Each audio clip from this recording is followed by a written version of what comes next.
Bonjour, mesdames et messieurs, frères et sœurs.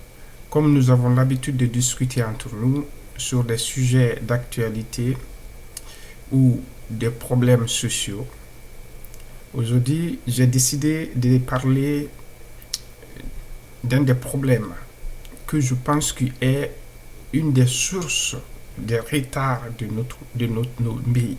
nos pays africains, particulièrement, je parle des cas d'expérience de la Guinée. Souvent, on voit sur des chaînes de télévision, sur des sites web, sur des canaux de communication, le directeur de telle institution a offert tel à la population ou à tel groupe. Le président de la République a offert tel. Le tel a offert tel.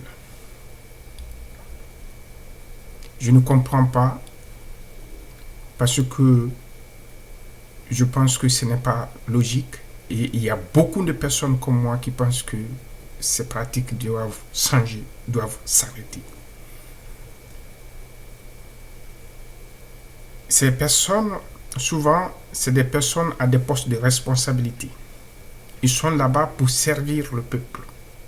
Et sous la couverture de ces postes, ou avec des moyens acquis d'une manière qu'on ne sait pas ou qui n'est pas recommandable, ils jouent ça pour communiquer, pour dire par exemple, telle personne a offert tel nombre de sacs de riz à tel groupe ou à tel, etc.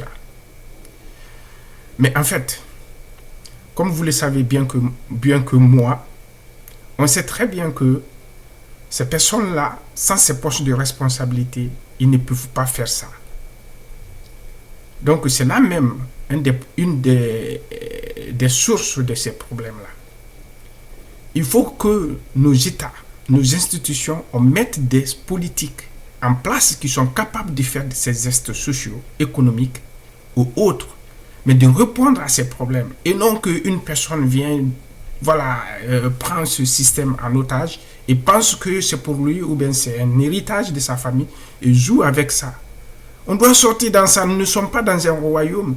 Nous ne sommes pas dans des États féodaux. Nous sommes dans des républiques. Les gens qui sont nommés à des postes doivent être des serviteurs. C'est-à-dire que tu travailles avec toute une équipe. C'est l'ensemble de l'équipe qui doit servir et non une personne parce qu'il est nommé directeur.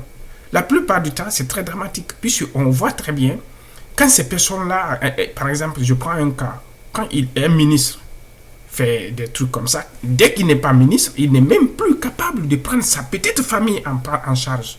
Plus forte raison, faire des esparés. C'est la preuve que ça ne va pas. Parce que, en fait, c'est quoi?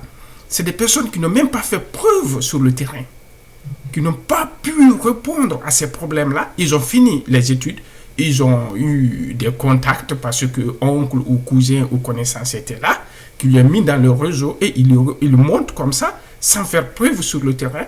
Et on connaît le résultat. On va de l'échec en échec. L'exemple palpable du ministre des Travaux publics actuel de la Guinée, M. Moustapha Naïté, c'est la preuve.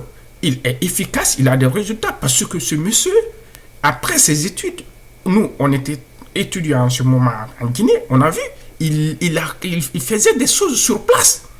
Il avait des PME, il avait des cyber, il avait des trucs. J'ai des amis qui travaillaient avec lui. Et donc voilà, mais on sait, il est ministre, il a des résultats, il est très différent de tous les autres ministres.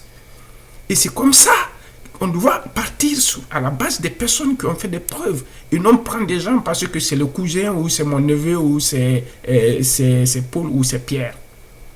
C'est comme ça qu'on peut s'en sortir. Il faut qu'on ait courage de dire les choses. On ne veut plus voir ces trucs-là. Parraine, marraine, des trucs de mamaya, des trucs. C'est tous des motifs de faire sortir l'argent public et gaspiller. Les gens ont trop souffert. Je pense qu'il faut arrêter. Il faut être honnête et dire stop. Le président de la République ne peut pas offrir un certain nombre. Le ministre ne peut pas. Le directeur ne peut pas. En toute honnêteté, leurs moyens sont limités si on doit dire la vérité. Et donc, soyons courageux et disons stop.